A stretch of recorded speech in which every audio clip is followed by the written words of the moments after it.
বন্ধুরা, খুব সহজ করে বলি, ইউজিসি অ্যাক্ট 2026 এসেছে বিশ্ববিদ্যালয়ে জাতিভিত্তিক বৈষম্য বন্ধ করতে। এই আইনে বলা হয়েছে, যদি কোনো এসসি এসটি ওবিসি ছাত্র বা শিক্ষক জাতির কারণে হেনস্থার শিকার হয়, তাহলে অভিযোগের জন্য থাকবে ইকুয়াল অপরচুনিটি সেন্টার আর ইকুইটি কমিটি। কারণ বাস্তব সত্য হলো, আজও কলেজে জাতিভেদ আছে, আর সেই চাপেই রোহিত ভেমুলা, পায়েল তড়বির মতো অনেক ছাত্রছাত্রী প্রাণ হারিয়েছে। এখন প্রশ্ন, এই আইন কারা বিরোধিতা করছে?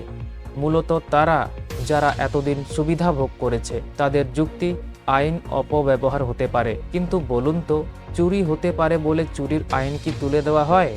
না। তাহলে এই আইন বাতিল চাওয়া যুক্তিযুক্ত নয়। এটা কোনো জাতির বিরুদ্ধে নয়, এটা জাতিভেদের বিরুদ্ধে আইন। জাগুন, বুঝুন, মানুষ হন।